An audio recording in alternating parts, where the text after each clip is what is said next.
Et salut les chatons, j'espère que vous allez bien. On se retrouve aujourd'hui pour une toute nouvelle vidéo sur Dorian Talk. Comme vous l'avez vu, on va parler d'un sujet d'actualité, mais qu'on va traiter sous un angle différent forcément sur cette chaîne.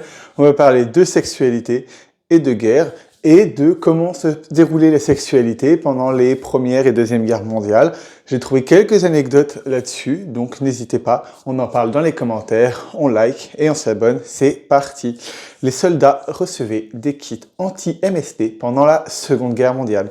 Dans ces kits, solutions désinfectantes, crème antiseptique, instructions pour se nettoyer immédiatement après le rapport, l'objectif était d'éviter des maladies comme la syphilis et la gonorrhée. Certaines bases avaient même des stations de désinfection après les rapports sexuels. On retrouvait aussi des prostituées officielles pour les soldats. Pendant la Première Guerre mondiale et la Seconde, plusieurs armées organisaient des bordels militaires officiels. Dans l'armée française, ils appelaient ça des BMC, bordels militaires de campagne. Les règles étaient strictes, examens médicaux fréquents, temps limité pour les soldats, files d'attente parfois énormes, des centaines de bases en Afrique, plusieurs centaines de soldats pouvaient y passer par jour. Vous imaginez les conditions de travail pour les femmes qui travaillaient là-bas? Ça devait être désastreux. Les soldats aussi écrivaient des lettres pendant la guerre. On retrouvait beaucoup de soldats et on a retrouvé beaucoup de ces lettres qui montraient des descriptions sexuelles détaillées, des fantasmes, des promesses de rattraper le temps. Les historiens disent que le désir sexuel était une façon de rester mentalement vivant au milieu de la guerre. On retrouve aussi un fait très surprenant. Pendant la Seconde Guerre mondiale, un projet étrange aurait été étudié par le régime d'Adolf Hitler. Le but, créer des poupées sexuelles pour les soldats allemands afin d'éviter les maladies ou les relations sexuelles avec les femmes étrangères. Le projet s'appelait Borghild Project, mais aurait finalement été abandonné. Mais on retrouve plusieurs documents d'archives sur ce sujet-là. Les relations homosexuelles dans les armées, c'est notre point numéro 5. Malgré l'interdiction, il existait beaucoup de relations homosexuelles entre soldats. Pendant la Première et la Seconde Guerre mondiale, les soldats vivaient ensemble pendant des mois. Certains développaient des relations secrètes, d'autres expérimentaient simplement. Mais s'ils étaient découverts, les sanctions pouvaient être très sévères. Forcément, à l'époque, l'homosexualité était encore tabou, qui plus est dans l'armée, mais forcément, un désir augmentant au fil des mois et vous créez une proximité avec vos collègues de travail, qui plus est pendant une guerre qui mentalement doit quand même détruire beaucoup de choses, fait qu'il y a eu des rapprochements entre soldats.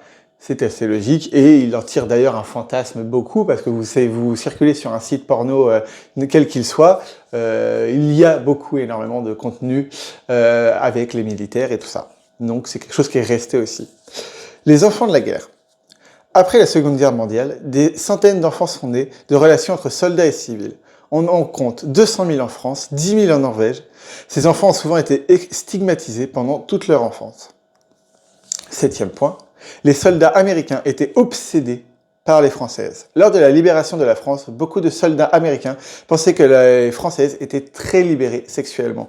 Ce cliché venait du cinéma, des rumeurs entre soldats, de la réputation de romantisme de la France. Résultat, énormément d'histoires d'amour et d'aventures d'un soir. Il est vrai qu'on a toujours eu cette image, nous Français, de romantique, avec Paris, etc.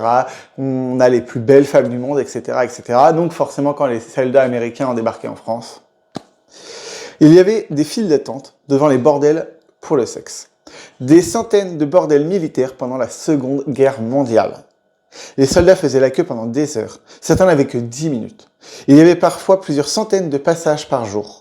Un officier français a même écrit que ces lieux fonctionnaient comme une cantine, mais pour le sexe. Et là, encore une fois, les conditions de travail pour les femmes à l'intérieur, l'organisation, le côté où le soldat rentrait dans une chambre, une femme s'offrait et repartait, et elle réenchaînait. Les conditions de vie de ces femmes-là devaient être exécrables. Les soldats utilisaient parfois des préservatifs, mais pour d'autres choses. Pendant la Seconde Guerre mondiale, les soldats utilisaient parfois les préservatifs pour protéger leur fusil de l'eau, transporter de l'eau, garder des objets au sec. C'était un objet très pratique dans les tranchées contre la pluie. La guerre augmente la libido. Les psychologues ont remarqué un phénomène. Le danger de la mort augmente souvent le désir sexuel. Beaucoup de soldats racontaient ressentir un besoin intense d'intimité, une envie de profiter de la vie, une sexualité plus impulsive, comme si la proximité de la mort renforçait l'envie de vivre. Ce qui n'est pas déconnant non plus. Quand vous, malheureusement, vous êtes malade et que vous vous approchez et que vous savez qu'il y a une date butoir, c'est à ce moment-là que vous allez dire « faut que je réalise tout ce que j'ai eu envie de réaliser dans ma vie et que j'ai pas eu le temps de faire et que je n'aurai pas le temps de faire ». Et du coup, pendant ce temps-là, les gens vont voyager, voir leurs enfants, leurs petits-enfants, etc., etc. et vont réaliser des envies qu'ils n'auraient pas réalisées s'ils n'avaient pas été pressés par le temps. Il n'est pas étonnant de retrouver ce parallèle, du coup, dans la guerre, et ce côté de « on n'a qu'une vie ». Et moi, c'est une philosophie que j'ai aussi, qui s'applique à plein de choses. Je disgrâce un peu du sujet pour conclure cette vidéo. Ayant perdu mon papa quand j'étais très jeune, et lui aussi était très jeune, j'ai conscience de la mort et de ce que c'est. Du coup, il y a cette envie de moi de me dire « je veux pas avoir de regrets, je peux mourir à tout moment ». Et du coup, je fais plus ou moins envie quand j'en ai envie. Alors ça s'approche au sexe, mais aussi à plein d'autres choses. Mais je me limite pas. C'est pour ça que je me suis retrouvé, par exemple, récemment, à acheter une place pour aller voir les Pussycat Dolls à un prix démesuré, alors que j'ai toujours 4000 balles de découvert. Mais voilà, un exemple parmi tant d'autres. Donc surtout, on va conclure là-dessus. Si vous avez des envies, quelles qu'elles soient, des rêves, quels qu'ils soient, n'attendez pas pour les réaliser, parce qu'on ne sait jamais de quoi la vie est faite, et la vie peut malheureusement être trop courte. Voilà, je vous fais des bisous. Je vous dis à bientôt pour une nouvelle vidéo sur Dorian Talk. Salut!